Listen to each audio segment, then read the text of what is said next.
specification. It's so easy to feel like there's nothing special or significant about who you are or what you can bring to the world.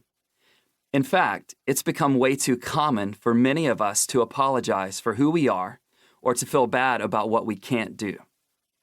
I'm sitting here in San Francisco, the city that has been my home since 2010. This is the last place I ever thought I would call home. And starting a thriving church in downtown San Francisco is the last thing I ever thought I'd do.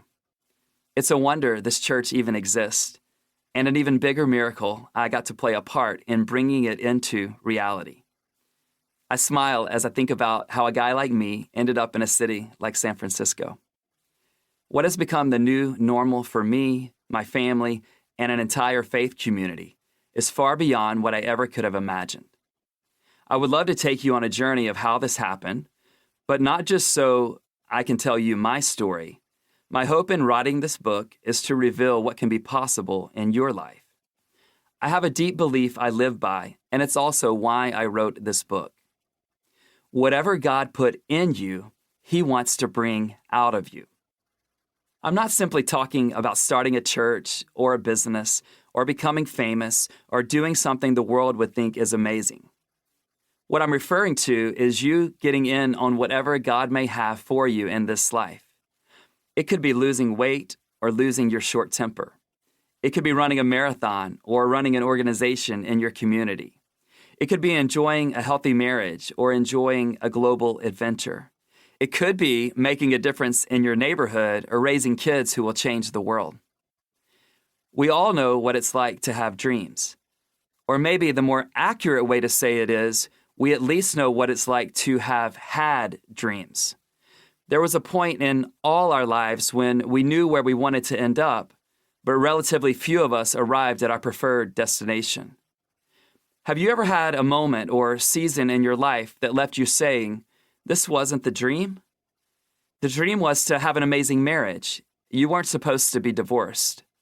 The dream was that you would be an executive by now. You weren't planning on being stuck in your career.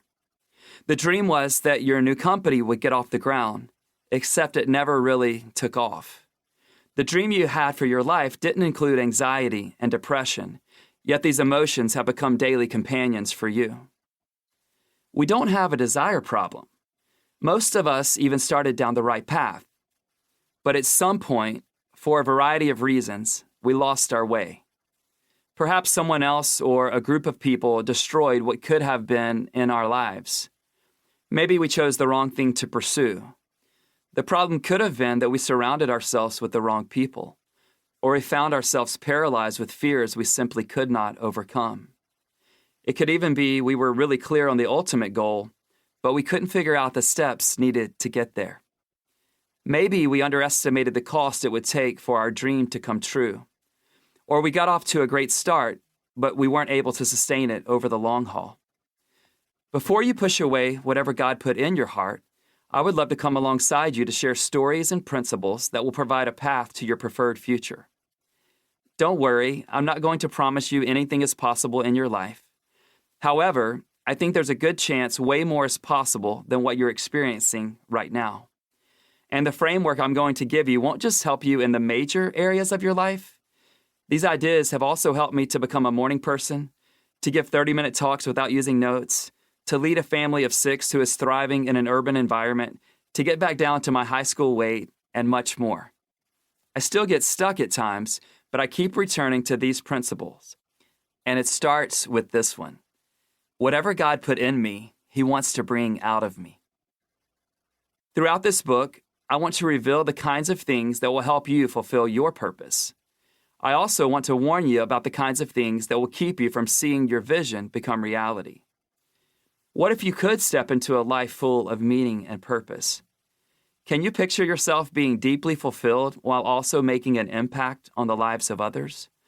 What if there's a clear path between where you are today and where you want to be one day?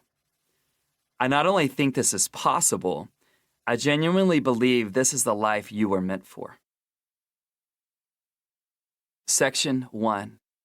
What has God put within you? The only person you can take into any environment is the person you have become.